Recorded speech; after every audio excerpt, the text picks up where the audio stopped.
नमस्कार, आप देख रहे हैं एनटीएन नेशन ट्रूथ न्यूज। आपका बहुत बहुत स्वागत दोस्तों। ये मेरा चैनल नया है, प्लीज़ सब्सक्राइब करिए, अधिक से अधिक सब्सक्राइब करिए। ये पहला ही वीडियो है। इससे पहले आप हमें टीएनएफ पर देख रहे थे, द नेशन फर्स्ट पर। आइए आज की खबर की शुरुआत करते हैं। सबसे बड़ी खबर दोस्तों ये है कि महात्मा गांधी से आखिर चिढ़ क्यों है भारतीय जनता पार्टी को। प्रधानमंत्री मोदी को महात्मा गांधी से चिढ़ क्यों है? क्या इतिहास मिटाने के लिए संकल्पित है भारतीय जनता पार्टी? बापू को कहां कहां हटा सकती है भारतीय जनता पार्टी?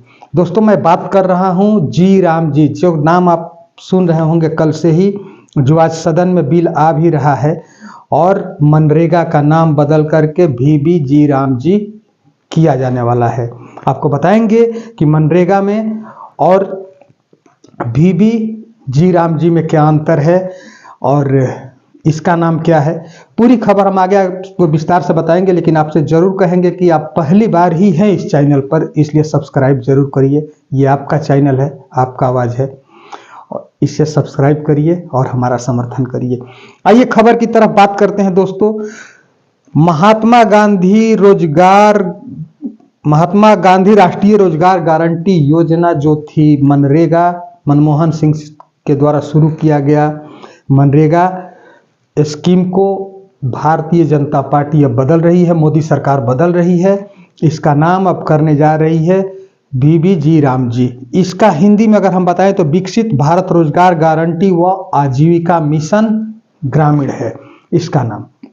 ये करने जा रही है। दोनों में अंतर क्या है? मनरेगा में 100 दिनों की रोजगार गारंटी होती थी, जिसमें मजदूर खेतों में काम करते थे, मेड़ बनाते थे, सड़क बनाने में काम करते थे, तो उसमें 100 दिन की रोजगार गारंटी होती थी मनरेगा के तहत। लेकिन अब जो प्रधानमंत्री मोदी जो स्कीम लेकर के आ रहे हैं, इस स्कीम में क्या है आपको बता दें कि इस स्कीम के तहत 125 दिनों की रोजगार गारंटी प्रधानमंत्री मोदी ने बताया है। लेकिन इस बिल का क्यों विरोध हो रहा है? एक तो नाम, कांग्रेस हो सकता है विरोध कर सकती है, महात्मा गांधी के नाम का विरोध हो रहा है तो कांग्रेस विरोध नाम बदलने पर कर सकती है, लेकिन हर राज्य क्यों विरोध कर रहा है, सवाल खड़ा होता है ना। तो आपको बताएंगे कि हर राज्य क्यों विरोध कर रहा है। क्योंकि प्रधानमंत्री मोदी का देश की जनता को कुछ भी हो उससे मतलब नहीं है, उनके लिए ठीक रहे। और इस स्कीम का नाम ही नहीं चेंज किया जा रहा है, पूरा फॉर्मेट ही बदल दिया गया है VB जी राम जी का, क्योंकि इसमें अब 40% राज्यों को देना होगा और 40% राज्य ही इसका बियर करेंगे। 125 दिन की जो रोजगार गारंटी होगी, इसमें 40% राज्य पेमेंट करेगा और 60% केंद्र पेमेंट करेगा। ये अंतर है, इसी वजह से राज्य विरोध कर रहे हैं। साथ ही साथ ये भी है कि भले मोदी जी अपनी ताकत बढ़ाने के लिए जितनी भी ढोंग रचाना हो, स्वांग रचाना हो, दिखाना हो दिखा ले, लेकिन अंदर में सब कुछ ठीक नहीं है एनडीए के अंदर। क्योंकि चंद्रबाबू नायडू तो इंडिगो क्राइसिस के वक्त से ही नाराज है। जिस तरह से उनको टारगेट किया गया, उनकी पार्टी को टारगेट किया गया, राम मोहन नायडू को टारगेट किया गया, उसके बाद से अब ये आ गया। इसका मतलब ये है कि VB जी राम जी जब आएगा तो तेलंगाना, आंध्र प्रदेश, माफ कीजिएगा, आंध्र प्रदेश तो ऐसे ही कर्ज में डूबा हुआ है। आंध्र प्रदेश की वित्तीय हालत बहुत खराब है, खस्ता है।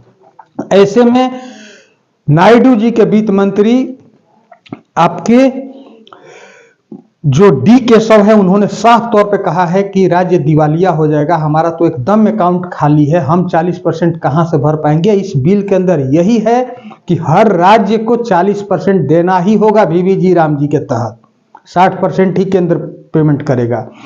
तो चंद्रबाबू नायडू नाराज हैं। तो क्या चंद्रबाबू नायडू इस्तीफा लेंगे? कि चंद्रबाबू नायडू ये देखना चाह रहे हैं कि कोई आगे कदम बढ़ाए तो वो पीछे से हटेंगे। अगर चंद्रबाबू नायडू हटते भी हैं तो क्या अमित शाह उनको हटने देंगे? अमित शाह की जो तंत्र है, कल पुर्जे हैं, ED, CBI, income tax, Chandrababu Naidu को परेशान नहीं करेंगे। तो चंद्रबाबू नायडू क्या इस स्थिति में है, हटने की स्थिति में, चाहे इस बिल का विरोध करने के लिए? जैसे वक्फ बिल जब केंद्र सरकार ने सदन में पेश किया था तो उस समय भी चंद्रबाबू नायडू वक्फ बिल के विरोध में थे, लेकिन चंद्रबाबू नायडू ने अंत में समर्थन किया। आप उपराष्ट्रपति के चुनाव में देखे होंगे, चंद्रबाबू नायडू भले मुंह से बोल के गए थे, लेकिन वो विपक्षी पार्टी के उम्मीदवार का समर्थन कर रहे थे उपराष्ट्रपति चुनाव में, लेकिन अंत में क्या हुआ, चंद्रबाबू नायडू ने वोट किया एनडीए के कैंडिडेट को।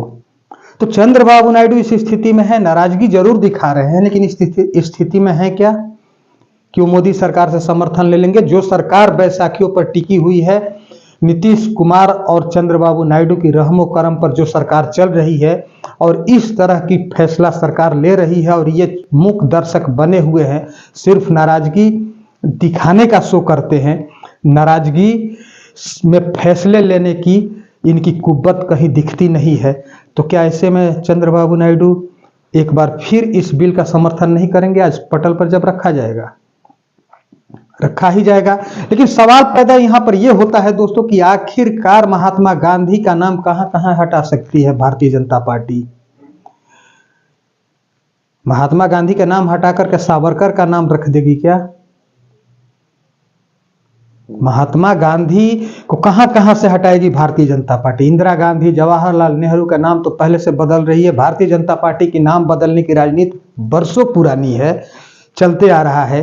अब स्कीम का भी नाम बदला जाने लगा। उस स्कीम के तहत जो जीएसटी लोगों को बताया गया कि हम कम कर रहे हैं, लोगों को लाभ दे रहे हैं, उसको कहीं ना कहीं से इस स्कीम के तहत अब राज्य से वसूला जाएगा।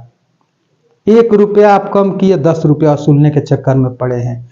तो राज्य इसीलिए विरोध कर रहे हैं क्योंकि राज्य को फंडिंग करना पड़ेगा बीबीजी रामजी स्कीम के तहत 40%, जिसके चलते कोई भी राज्य इसको एक्सेप्ट करने के मूड में नहीं है। लेकिन फिर भी आज सदन में ये बिल रखा जाने वाला है।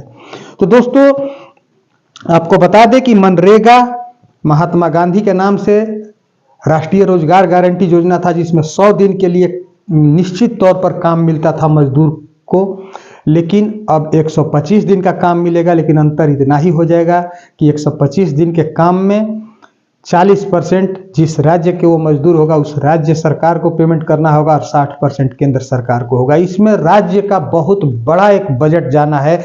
ऐसे में आंध्र प्रदेश की हालत ही खस्ता नहीं है, बिहार की भी हालत खस्ता है, क्योंकि जो 10,000 स्कीम बिहार में चला है तो यहाँ का भी बैंक बैलेंस जो है बिहार सरकार का वो भी खाली है।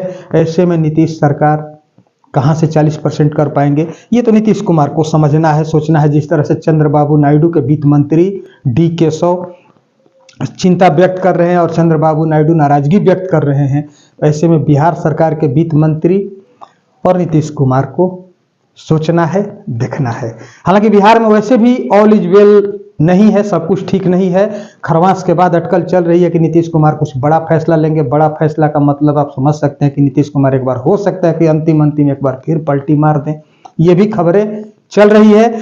लेकिन खास खबर यह है कि मनरेगा का नाम आज से चेंज होकर के बीबीजी रामजी होगा। ये भारतीय जनता पार्टी मोदी सरकार की एक ताकत दिखाने की कोशिश है और कुछ नहीं है, और राज्यों का फंड खाली कराने का एक प्रयास है और केंद्र पर बोझ कम करने का एक प्रयास है। तो ये पहली खबर थी दोस्तों। दूसरी खबर ये है कि आज लुथरा ब्रदर्स को दिल्ली लाया जा रहा है। थाईलैंड से गिरफ्तार किए गए थे। 6 दिसंबर को क्लब में आग लगी थी गोवा में, जिसके बाद से लुथरा बंधु उसी सुबह फरार हो गए थे, थाईलैंड चले गए थे।